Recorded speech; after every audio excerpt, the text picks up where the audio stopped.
ओम शांति। आज हम अपने घर परिवार में सुख शांति लाना चाहते हैं, बहुत अच्छा माहौल देना चाहते हैं, उस माहौल में अपने बच्चों को रखना चाहते हैं। क्या हम ऐसा माहौल अपने बच्चों को दे पा रहे हैं? आज जिस प्रकार बच्चे मानसिक तनाव से पीड़ित हो रहे हैं, चिड़चिड़े हो रहे हैं, घर में अशांति का माहौल क्रिएट हो जाता है, जहाँ पर हम इतने यज्ञ तप करते हैं घर में शांति हो जाए, घर में हवन करवाते हैं शांति के लिए, लेकिन सोचिए कि क्या हवन करने से ही घर में शांति आ सकती है? घर में पूजा पाठ करने से ही घर में शांति आ सकती है? ये भगवान ने आपको कुछ विधियां सिखाई हैं कि आप घर में एक सकारात्मक माहौल देंगे तो आपका घर सुख शांति से संपन्न होगा। आप घर में हवन पूजा पाठ ये चीज़ें करते हैं तो आपके घर में सुख शांति बनी रहेगी। लेकिन इसके साथ सबसे विशेष विधि है वाइब्रेशन। जब आप अपने घर के अंदर बहुत सुंदर वाइब्रेशन देंगे, रोज़ सुबह उठकर आप जब अपने घर को ये 2 संकल्पों के वाइब्रेशन देंगे तो ऑटोमेटिकली आपके घर का माहौल सुख शांति में बन जाएगा। जहाँ पर कहीं ना कहीं आपके घर के अंदर नकारात्मकता, दुख, अशांति, भय, डर, चिंता, चिड़चिड़ापन, बच्चों में क्रोध या कई बार हम मानसिक चीज़ों से परेशान हैं, तो वहाँ पर आप ये 2 संकल्प रोज़ अपने घर में दोहराएं। और जैसे आप ये 2 संकल्प अपने घर में दोहराएंगे, आपका घर खुद ब खुद आपको खुद लगेगा मेरा घर का वातावरण परिवर्तन हो रहा है। पहला संकल्प, आप जैसे सुबह उठे, आँख खोली, आप भगवान को बड़े प्यार से गुड मॉर्निंग करें और भगवान को अपने घर के सब जगह पर चक्कर लगवाएं। भगवान के साथ में भगवान का पहले आह्वान करें, परमात्मा आइए, आप मेरे घर के अंदर आकर के मेरे घर को शुद्ध करें। जैसे आपके घर में आप जिनको भी मानते हैं वो कहें कि हम आपके घर में आ रहे हैं, आपको कितनी खुशी होगी कि मेरे घर में आज मेरे गुरुजी आ रहे हैं। तो हम उनके लिए इतना स्वागत तैयारियां करते हैं, उनके लिए सिंहासन बनाते हैं, उनके लिए पकवान बनाते हैं। हम अपने घर को एक नई दिशा दे देते हैं, नए तरीके से श्रृंगारते हैं। उनके लिए माला, उनके लिए फूल, बहुत सारी चीज़ें करते हैं। आप सोचिए कि अगर उन गुरुओं का भी गुरु स्वयं सतगुरु रोज़ सुबह आपके घर में आकर आपके घर में चक्कर लगाए तो आपका घर क्या बन जाएगा? भगवान का घर। हम उसे साधारण घर नहीं कह सकते, हम उस घर को कहेंगे भगवान का घर।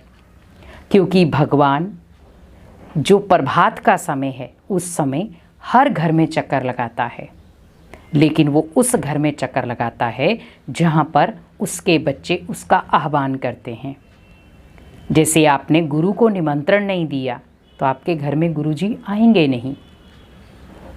आपने कहा गुरुजी आप हमारे घर में आना, तो तब आपको वो कहेंगे हाँ मैं ज़रूर आऊँगा। वैसे ही सोचिए कि भगवान को भी हम निमंत्रण देंगे तो वो आएगा। तो जब आप सुबह उठें तो पहले भगवान को निमंत्रण दें, परमात्मा आइए, आप मेरे घर को पावरफुल बनाएं। मेरे घर में जितनी भी नकारात्मकता है सारी आपके आने से ही ख़त्म होगी। तो आप आए और मेरे घर को एक सकारात्मक दिशा दें, मेरे घर को शुद्ध बनाएं। तो जहाँ पर भगवान के कदम पड़ जाएंगे वो घर क्या बन जाएगा?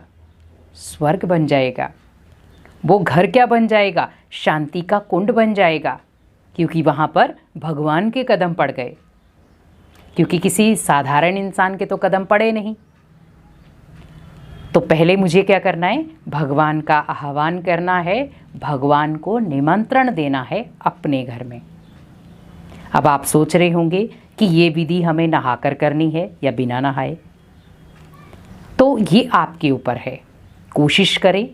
गर्मियों का सीज़न है तो आप नहा कर करें। अगर आपको अपने घर के माहौल को परिवर्तन करना है तो हाँ, अगर सपोज़ आपकी कोई लाचारी हालत है तो आप अच्छी तरह से मुंह हाथ धो के तो करें।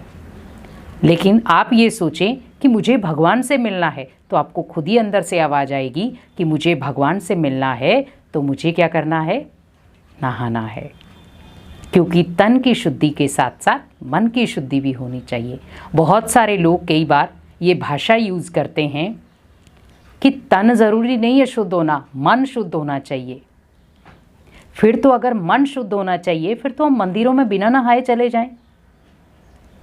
वहाँ तो एक मूर्ति तो पड़ी है, कौन सा वो देख रही है या कौन सा वो पूछ रही है कि आप नहा कर आए हैं, नहीं।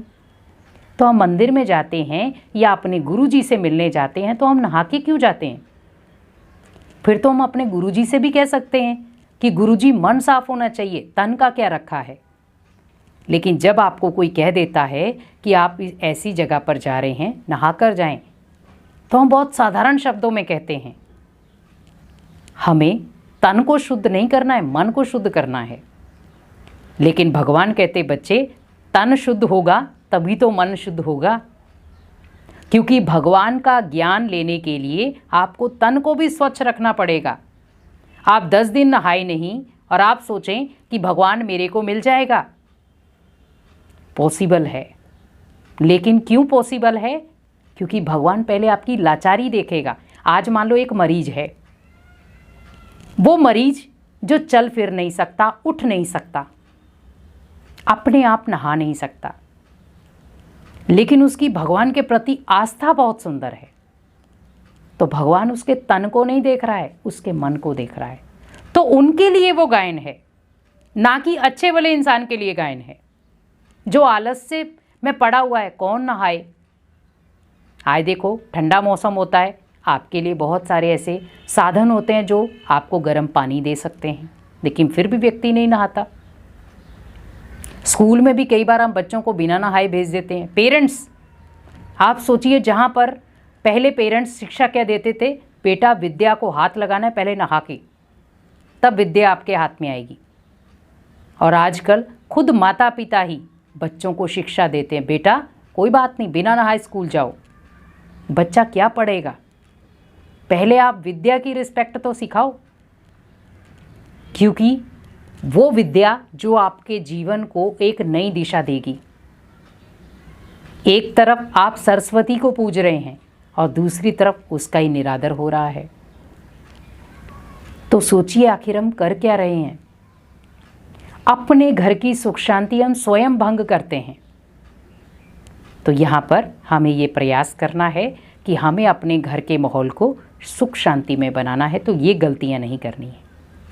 और दूसरा संकल्प लेना है कि आप जब अपने घर में नहा धोकर भोजन बनाते हैं, उस समय आप भगवान को निमंत्रण दें कि आप आएं और इस भोजन को शुद्ध बनाएं, सकारात्मक बनाएं, ताकि हमारे जितने भी घर के सदस्य हैं वो उस भोजन को खाएं, वो प्रसाद समझकर खाएं, और उनके अंदर जो भी चिंता है, चिड़चिड़ापन है, गुस्सा है, नफ़रत है या कोई भी प्रकार का तनाव है, वो सब नष्ट हो जाए। तो जब आप ये दोनों चमत्कारी संकल्प अपने घर में डेली यूज़ करेंगे, तो आपको खुद अपने घर में और घर के सदस्यों में एक नया बदलाव नज़र आएगा। और ये बदलाव ही आपके जीवन का सही तरीके से कहें, या वो बदलाव ही आपके जीवन को एक सुखमय और शांति में जीवन लाने का केंद्र बन जाएगा। इसीलिए अपने घर को सुख शांति का माहौल देना है, तो इन 2 संकल्पों को रोज़ सुबह दोहराएं, तो आपका घर भी सुंदर बन जाएगा और घर में रहने वाले सदस्यों के मन भी बहुत सकारात्मक हो जाएंगे। ओम शांति।